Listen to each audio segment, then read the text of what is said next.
Hello traders, welcome to my YouTube channel trade with Aditya. I hope you all are doing great. आज market में हमने देखा हमारा जो लेवल्स वगैरह हमने मार्क कर रखा था। एक एक्सपेक्टेशन था कि मोमेंटम बहुत लंबा नहीं चल सकता है। मोमेंटम ये तो हमारी बात हो रखी थी कि स्ट्रेट लाइन में इस तरह से मोमेंटम है, मोमेंटम इस तरह से कंटिन्यू बहुत टाइम तक नहीं हो सकता। कहाँ तक नहीं हो सकता, तो हमने चार्ट पर डिस्कस किया था इसको। एक ट्रेंड लाइन हमने बनाया था ऊपर से, मैं दिखाता हूँ फिर से बना के। एक रफली हमने यहाँ से ट्रेंड लाइन बनाया था इस तरह का, और हमने स्विंग्स वगैरह को पकड़े थे कि यहाँ पर रेजिस्टेंस ले सकता है समवेयर अराउंड 450 से लेके 500 के आसपास, 17,500 का निफ्टी का चार्ट आपके सामने खुला हुआ है। तो आप देखो रफली कहाँ पर रेजिस्टेंस लिया है, उसी आसपास 410 420 के आसपास। बट ठीक है, चलो मान लेते हैं कि हमारा लेवल, हमारा जो एक्सपेक्टेशन था एग्जैक्टली उस तरह से टर्न आउट नहीं हुआ। बट इसीलिए मैं हमेशा कहता हूँ कि एक चीज़ previous day high previous day low mark करो, दूसरी बात स्टार्टिंग के 30 मिनट्स का हाई और लो मार्क कर लो। उस केस में भी आप सिंपल तरीके से काम कर सकते हो। आज वैसा ही अगर आप सिंपल इसके 30 मिनट्स का हाई और लो मार्क कर लोगे तो आपको दिखेगा कि अच्छा खासा इसके बाद नीचे ट्रेंडिंग मिला।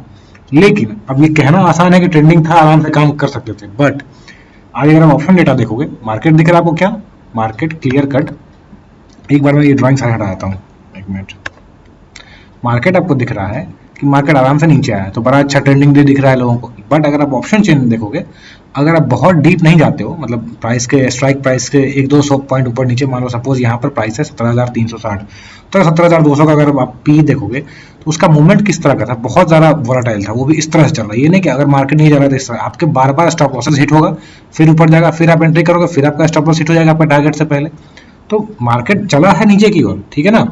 अगर आपने ऑप्शन बाई किया होगा तो शायद बहुत मुश्किल है कि बहुत ज़्यादा पैसे बने होंगे, बहुत जल्दी जल्दी वोलेटाइल मूवमेंट था। अगर बस आपने स्कैल्पिंग की होगी देन इट इज़ पॉसिबल कि अच्छा खासा पैसा बना होगा, या फिर एग्जैक्टली आपने राइट टाइम पे एंट्री ली होगी देन पॉसिबल है। अदरवाइज मुश्किल होता है ऐसे दिनों में, ठीक है। तो ये मैं कहूँगा कि हाँ बहुत आसान था, नीचे दिख रहा है मार्केट नीचे जाता हुआ तो बहुत आसान था, नहीं आसान नहीं था मार्केट, ये क्लियर कट पहले आप समझ लो। दूसरी बात, कई बार आपको ये समझ लेना होगा कि आपको किस दिन ऑप्शन बाइंग करनी है, किस दिन ऑप्शन सेलिंग करनी है। ऑप्शन सेलिंग के लिए अगर आपके पास कैपिटल नहीं है, सपोज कोई बड़ी बात नहीं है, 1,00,000-1,50,000 लगते हैं एक लॉट के लिए, 1.5 लाख करीब, तो that is not a big deal कि सबके पास हो। बहुत से लोग ऐसे भी तो बिगिनर्स होते हैं, कम क्वांटिटी में ट्रेड करते हैं। उस केस में आपको ये समझना होगा कई बार कि जो आपके अगर आपके पास कैपिटल नहीं है तो अगर आप ऑप्शन बाइंग करते हो तो ठीक है, अदरवाइज मेरा सजेशन होगा कि आप कैश में काम करो। कैश यानी इक्विटी में, स्टॉक्स वगैरह इंटरडे में कोशिश करता हूँ, जब भी मुझे ऐसा पॉसिबल हो पाता है मैं स्विंग्स के लिए इंटरडे के लिए भी शेयर करता हूँ। कल जो मैंने शेयर किया था उसके बारे में भी हम लोग एंड में रिव्यू कर लेंगे किस तरह से पैन आउट किया और जो भी स्टॉक्स हमने शेयर किया था। अभी के लिए क्या पॉसिबिलिटी है मैं बताता हूँ, बस ये चीज़ समझाना था पर्पस कि कई बार आपको ये डिसाइड करना होगा कि आपको ऑप्शन बाइंग करनी है, ऑप्शन सेलिंग करनी है, अगर आपकी कैपेसिटी है तो। और अगर आपकी कैपेसिटी नहीं अलाउ करती है, अगेन मैं कहता हूँ, अगर आपके पास 10-20 हज़ार रुपए हैं, 50,000 रुपए हैं, तो आई वुड सजेस्ट कि stay away from options, stay away from options, ठीक है। मतलब अगर 100 ट्रेड करते हो आप 6 महीने में, तो आई वुड सजेस्ट 1-2 ट्रेड करो, अदरवाइज ट्रेड इन इक्विटी। पहले प्रैक्टिस करो, पहले अपने आप को एक्सपर्ट बनाओ, देन ओनली गो इन ऑप्शन। एक तो सबसे पहले बात, एक सिंपल तरीका समझो, स्टॉक मार्केट में ट्रेडिंग, पहले स्विंग ट्रेडिंग करते हैं लोग, ठीक है, जो आइडियली होना चाहिए। स्विंग ट्रेडिंग करो, फिर पोजीशन कोड, यानी पोजीशन मतलब इसमें कंफ्यूजन मत होना, स्विंग ट्रेडिंग मेरा मतलब कुछ दिनों, कुछ हफ्तों, कुछ महीनों के लिए, ठीक है। आपको उसको पोजीशन भी कुछ लोग कहते हैं कि पोजिशनल कहते हैं इसको। और दूसरा एक तरीका होता है जिसको आप कुछ दिनों के लिए होल्ड करते हो, आवरली चार्ट पे, 30 मिनट चार्ट पे या 2 घंटे के चार्ट पे आप ट्रेड करते हो, फिर आप आते हो 30 मिनट्स पे या 15 मिनट पे, ठीक है। ये हो गया इंट्राडे, 15 मिनट के चार्ट पे अगर आप करते हो या उससे नीचे के चार्ट पे करते हो। उसके बाद आप 1 मिनट पे काम करो, 5 मिनट पे काम करो, ठीक है। तो यानी ये सबसे बेसिक एरिया हुआ। इन्वेस्टमेंट्स के बाद ट्रेडिंग, ट्रेडिंग के बाद ये छोटे टाइम फ्रेम में घुसना, और इंट्राडे इसका पीक हो गया, ठीक है। अगर आप एबीसीडी पढ़ना सीख रहे हो तो आपको एक फुल सेंटेंस पढ़ना या फुल पैराग्राफ लिखना हो गया आपको, काइंड ऑफ एक छोटा सा पैराग्राफ लिखना हो गया आपको इंट्राडे ट्रेडिंग, ठीक है। लेकिन अब ऑप्शंस कर रहे हो तो वो सिर्फ पैराग्राफ लिखना है, वो पूरी की पूरी एक ऐसे लिखने जैसा है। तो अगर आप एबीसीडी पे हो अभी, तो आप ऐसे लिखना नहीं शुरू कर सकते ना पहले दिन से। सिंपल चीज़ ये समझो, यानी आपको पहले एक्सपर्ट होना है, अपनी रिस्क कैपेसिटी बढ़ानी है, अपना कैपिटल ग्रो करना है, पैसे ऐड करके या प्रॉफिट कमा के धीरे धीरे करके, तब आपको ऑप्शंस में कूदना है। ऐसा नहीं कि 6 महीने आए, 6 महीना हुआ, 4 महीना हुआ, 5 महीने हुआ, लोगों को दिख रहा है बहुत पैसे बन रहे हैं ऑप्शंस में, तो मैं भी पैसे बनाऊंगा, कोई बात नहीं। 10 दिन में से एक दिन बनेंगे बड़े पैसे और बाकी सारे दिन आप लॉस में बैठे रह जाओगे, ठीक है। मेरा ये एक्सपीरियंस है, बहुत सारे लोग जिनसे मैं बात करता हूँ जो मेरे पास आते हैं चाहे गाइडेंस के लिए या किसी कारण से भी, उनका भी यही एक्सपीरियंस रहा है। Unless you have practice that much, तो फिर आपको दूर रहना चाहिए। मैं नहीं कह रहा इसमें पैसे नहीं बनते, बिल्कुल कर सकते हैं, किसी को डिस्करेज करने का बात नहीं है। बस मेरा पर्सनल ओपिनियन होता है always protect your capital first, then only go for profit. ठीक है, मेरा ऐसा पर्सनल ओपिनियन, आप अग्री कर सकते हो, डिसएग्री कर सकते हो। एनीवे चलो ये बातें छोड़ो, अब बात करते हैं हम लोग कल के लिए क्या एक्सपेक्टेशन हम लोग रख सकते हैं, उसके बारे में बात कर लेंगे। कल जो मैंने स्टॉक्स दिए थे वो किस तरह से परफॉर्म किया, ठीक है ना। चलो पहले स्टार्ट करेंगे हम लोग निफ्टी 50 से। निफ्टी 50 का 50 मिनट्स का टाइम फ्रेम का चार्ट खुला हुआ है। यहाँ पर देखो मैंने कुछ लेवल्स वगैरह आप लोगों के लिए बना के रखे हैं। देखो पहले तो आपको ये दिख रहा होगा, 1 सेकेंड, हाँ जी, यहाँ पर ये जोन है, लास्ट में मार्केट ने ऊपर नीचे किया बट एक जोन में फंसा रहा, ठीक है। और ये जोन का अगर ऊपर टूटता है, फ्लैट खुल के ध्यान रखना एक बात, इस बीच में कहीं खुल के अगर ये ऊपर टूटता है तो क्विकली आप इस जोन के लिए जा सकते हो, ठीक है। अगर फ्लैट खुल के नीचे टूटता है तो इस जोन तक के लिए जा सकते हो आप। कल मंथली एक्सपायरी, वीकली एक्सपायरी सब कुछ है, तो वॉलेटिलिटी ज्यादा रह सकती है, ये बात ध्यान रखना, इसलिए कॉशियसली काम करना। अब कई लोगों को ये भी लगता होगा कि मैं बार बार कॉशियसली कहता हूँ तो क्या नया कह रहा हूँ, बट ये बहुत बेसिक चीज है, इसके कारण बहुत लोग अपना कैपिटल ब्लो अप करते हैं, ठीक है ना। तो ये ध्यान रखना, ये रेंज में अगर खुलता है, अगर गैप डाउन हो जाता है तो एक बार यहाँ से रिवर्सल आ सकता है। अगर गैप अप हो जाता है, जिसके चांसेस ऑल्दो कम है बट पॉसिबिलिटी हर एक चीज की है, तो उस केस में आपके पास इस जोन में कहीं रेजिस्टेंस हो सकता है। यानी आई बिलीव कल मार्केट ये जो आपको दिख रहा है करीब 300-400 पॉइंट इस रेंज में रह सकता है। ऑप्शन चेन का डेटा भी अगर आप देखोगे तो आपको दिखेगा कि पुट अनवाइंडिंग हुई है और कॉल राइटिंग थोड़ी सी बढ़ी है, बहुत हैवी नहीं हुई बट कॉल राइटिंग बढ़ी है। दैट मीन्स मार्केट में जो प्लेयर्स हैं वो दे आर एक्सपेक्टिंग मार्केट थोड़ा नेगेटिव सेंटीमेंट में रहे, साइडवेज रहे और नेगेटिव बियरिश टू साइडवेज रहे, ठीक है। इसलिए रेंज बाउंड रह सकता है मार्केट, छोटे रेंज में रह सकता है मार्केट, ये ध्यान रखना। नीचे के लिए बता दी मैंने, ऊपर अगर निकलता है इमीडिएटली पहले तो ये रेजिस्टेंस रहेगा 17,400 का, 1 सेकेंड, हाँ जी, 17,400 के आसपास से लेके 17,450 का रेंज रहेगा।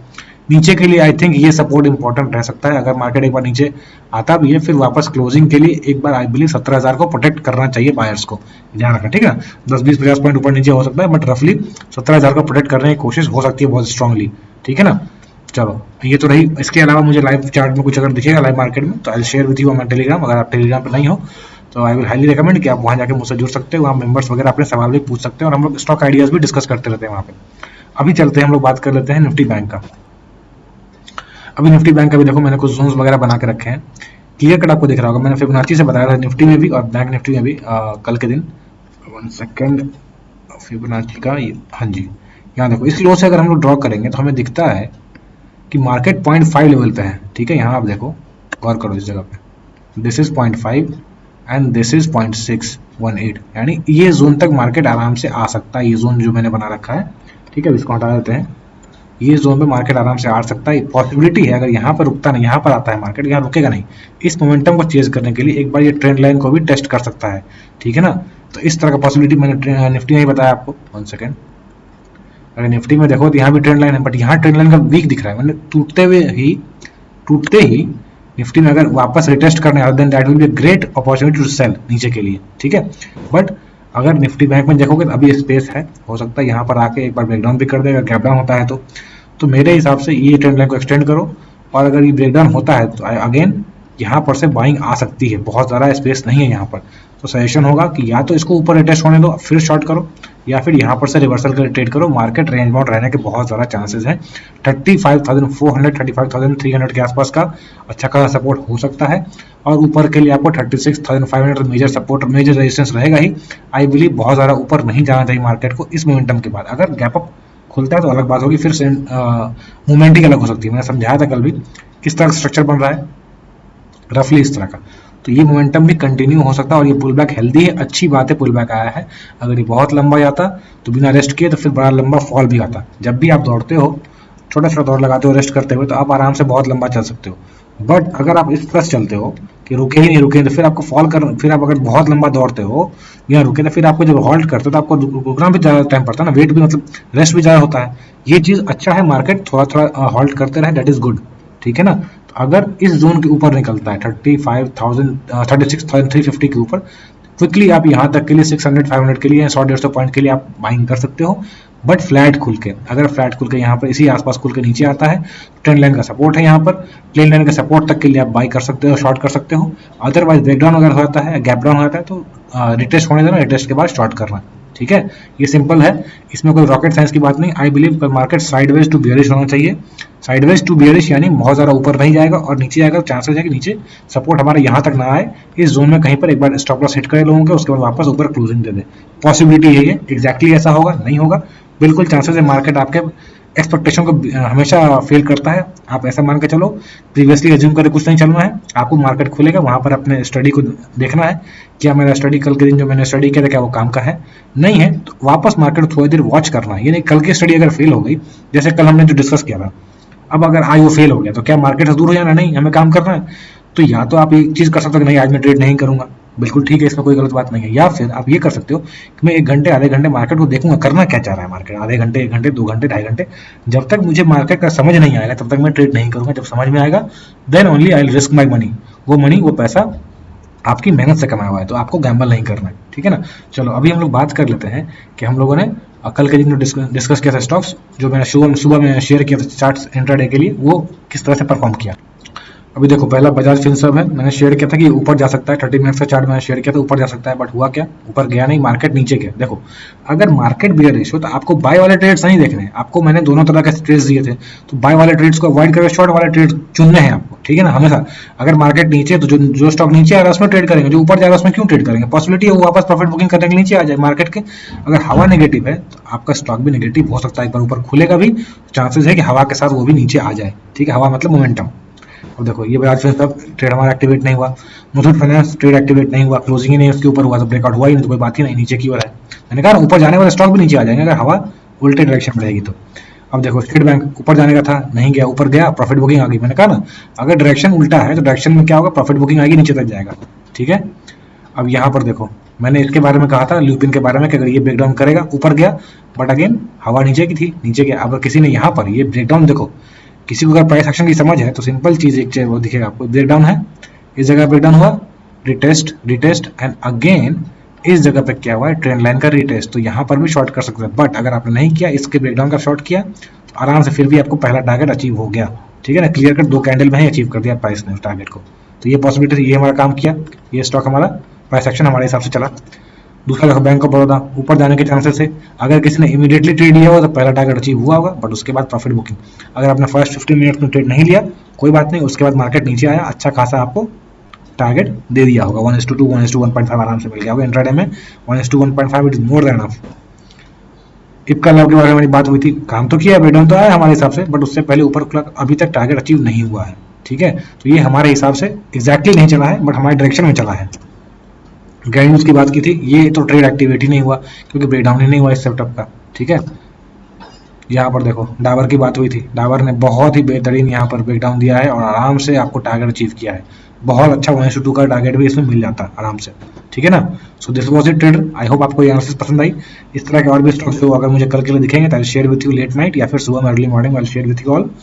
तो अगर आपको ये एनालिसिस पसंद आई तो प्लीज़ वीडियो को लाइक करें, और अगर आपको इस तरह के इंट्राडे स्टॉक्स में जो शेयर करता हूँ अगर आपको पसंद आता है तो आप कमेंट सेक्शन में लिख सकते हो कि so that I can continue this, मतलब ये जो इंट्राडे के लिए स्टॉक्स मुझे दिखते हैं स्टडी के हिसाब से, स्टडी जो मैं डेली बेसिस पे करता हूँ रात को, तो अगर आपको ये चाहिए तो आप कमेंट सेक्शन में मेंशन कर सकते हो, ताकि मुझे भी मोटिवेशन मिले कि हाँ चलो मैं जब स्टडी करता हूँ आप लोगों के साथ भी इस तरह के चार्ट्स शेयर करूँ, ठीक है ना।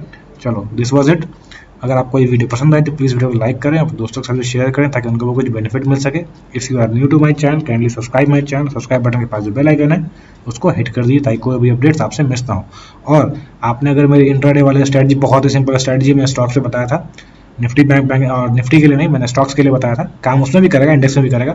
बट अगर आपने वो नहीं देखा है तो आपको डिस्क्रिप्शन में उसका लिंक मिल जाएगा, आप उसको ट्राई करो और देखो बैक टेस्ट करके मार्केट ने इस महीने में बहुत अच्छा परफॉर्म किया है उस स्ट्रेटजी के बेसिस पे, ठीक है ना। तो अगर आपने नहीं देखा है तो डिस्क्रिप्शन में लिंक है, आप जाकर उसको देखो, बैक टेस्ट करो, शायद आपके लिए भी बहुत फ्रूटफुल हो स्ट्रेटजी, ठीक है। चलो thank you for watching, keep learning.